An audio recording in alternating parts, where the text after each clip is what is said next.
as I traveled around the next 2 weeks, the people that I talked to, and these are the people I felt guilty about leaving.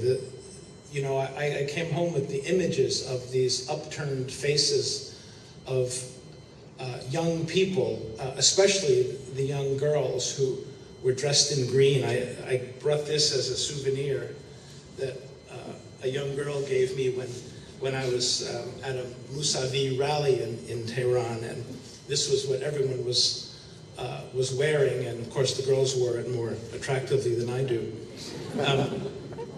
And I remember a middle-aged man that I met. I was walking down to Ahmadinejad's campaign headquarters for an interview, and he was just in the street, and he came up to me, and he grabbed me by the arm, and he pulled up his shirt to show me his war wounds from the war with Iraq 25 years earlier, and said, the mullahs are like idols.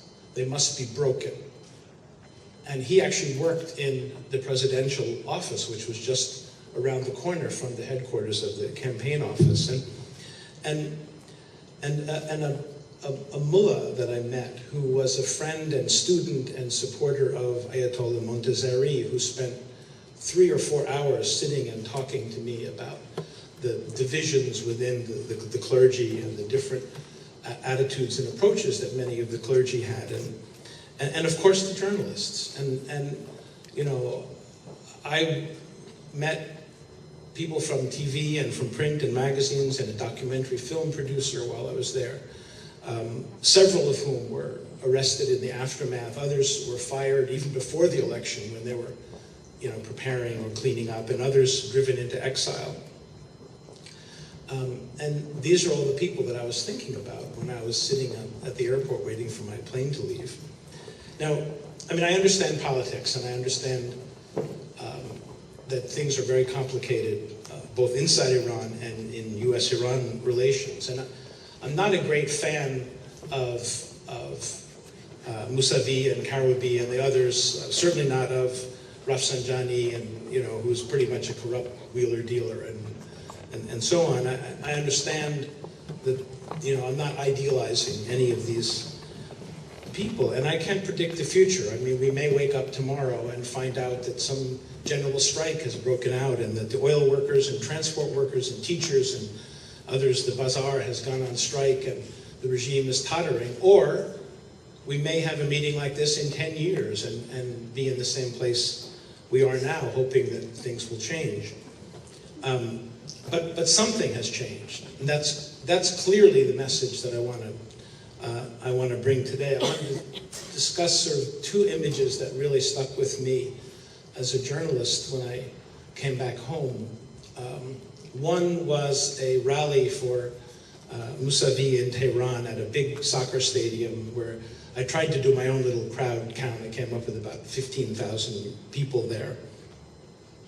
And what I was struck by was the joy of this meeting. And I'm taking myself away from my own views and just telling you objectively that it was an observable, measurable joy in the crowd. People were actually singing and laughing and bouncing green balloons around the crowd and smiling. There was a lot of optimism.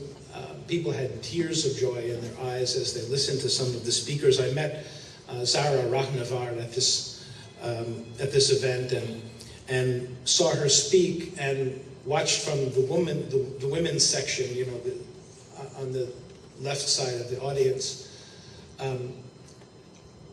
when she was speaking about women's rights, and I watched the entire audience chanting equal rights for men and women, both the men and women, chanting this in the crowd. And I talked to dozens of people at this event and took notes on all of this, and heard about their yearning for freedom and democracy and for empowerment and for their ability just to speak their mind. And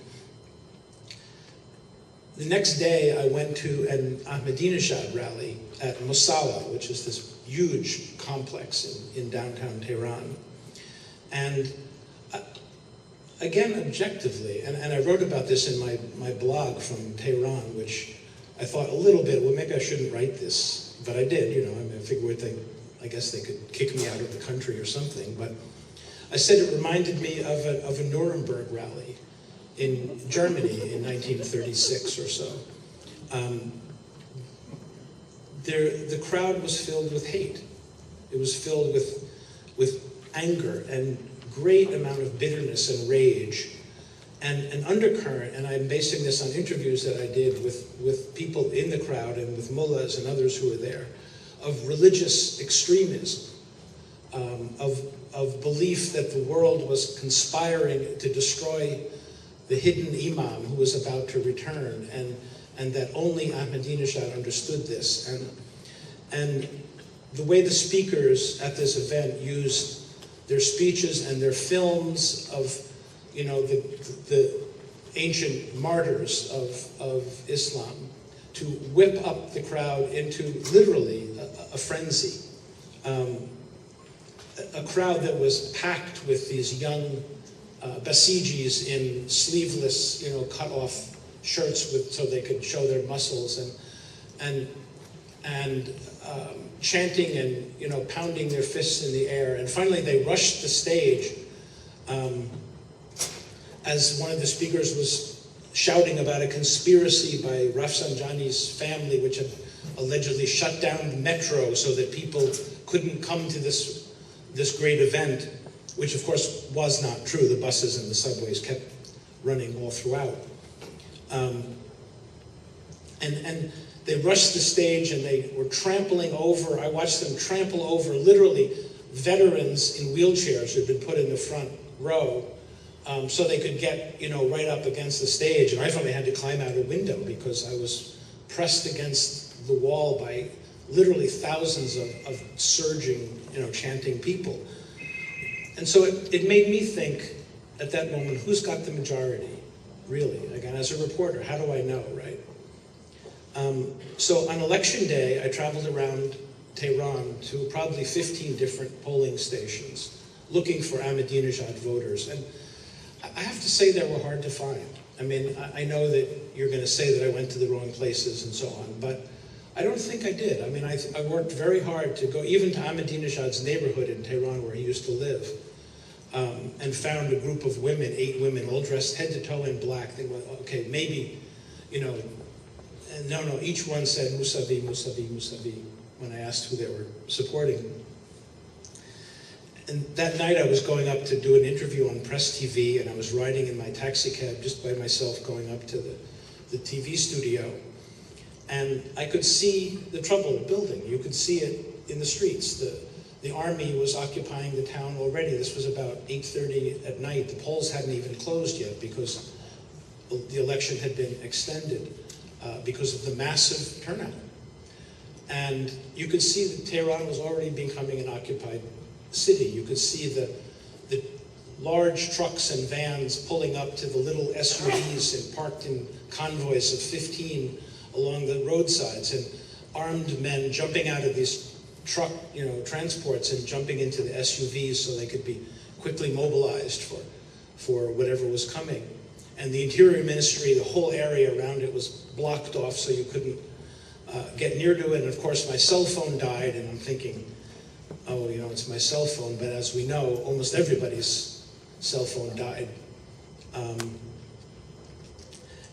And so it was clear to me that, you know, and then of course a few days later there were millions of people in the streets, and those are the people, the millions of people that I felt terrible about leaving behind. I brought this back, you know, as my souvenir, and I'm not sure how long